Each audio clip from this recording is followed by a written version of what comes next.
חוק המשיכה, דובר עליו רבות, שמעתם עליו מלא פעמים, כולנו שמענו על הספר הסוד, כולנו שמענו את המשפט, מחשבה יוצרת מציאות.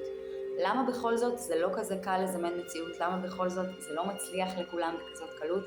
ואיך אפשר לשנות את זה ולעשות שזה כן יצליח עבורכם?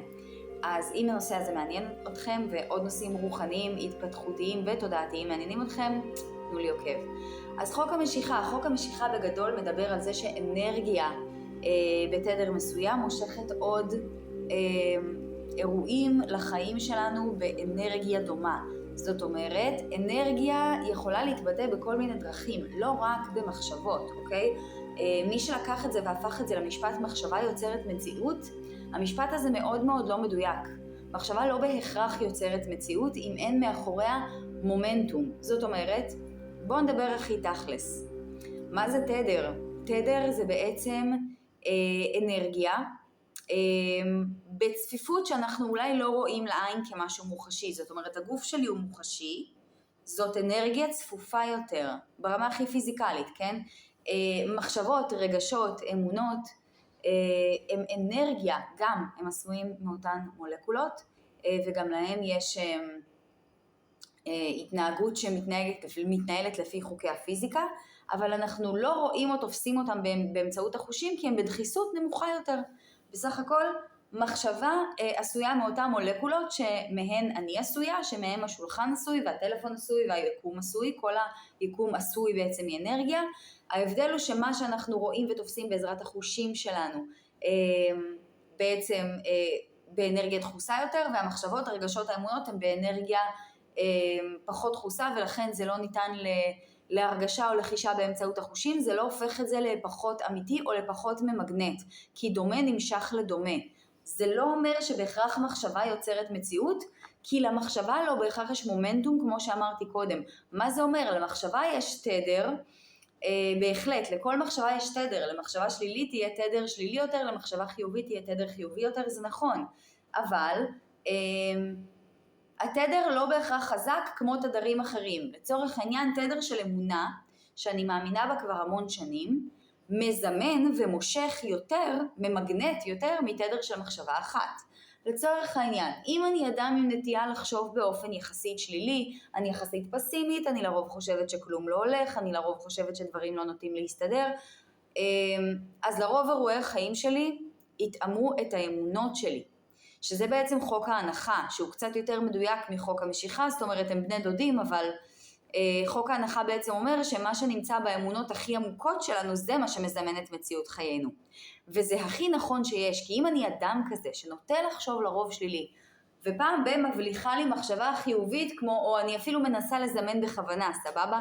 אני בכוונה אומרת לעצמי, בא לי $1,000,000, איזה כיף שיהיה לי $1,000,000, איזה אושר, אם פתאום אני אזכה משום מקום בלי שום מאמץ $1,000,000, סבבה? מכירים את זה שאתם מנסים לזמן, וככה לימדו אותנו לזמן, תקראו למה שאתם רוצים בשם ברור, תכתבו את זה על דף, תנסו להרגיש איך זה מרגיש, נכון, גם לרגשות יש תדר, גם להם יש אנרגיה, גם הם מזמנים, גם מחשבות מזמנות, אבל אם 5 דקות מהיום שלי הצלחתי להיות בתדר של אני כאילו מיושרת ומרגישה את התחושה של איך זה מרגיש שיהיה לי $1,000,000 או שיהיה לי את הדבר שאני רוצה לזמן, אבל בשאר היום אני בגדול חושבת, אוקיי, איפה זה?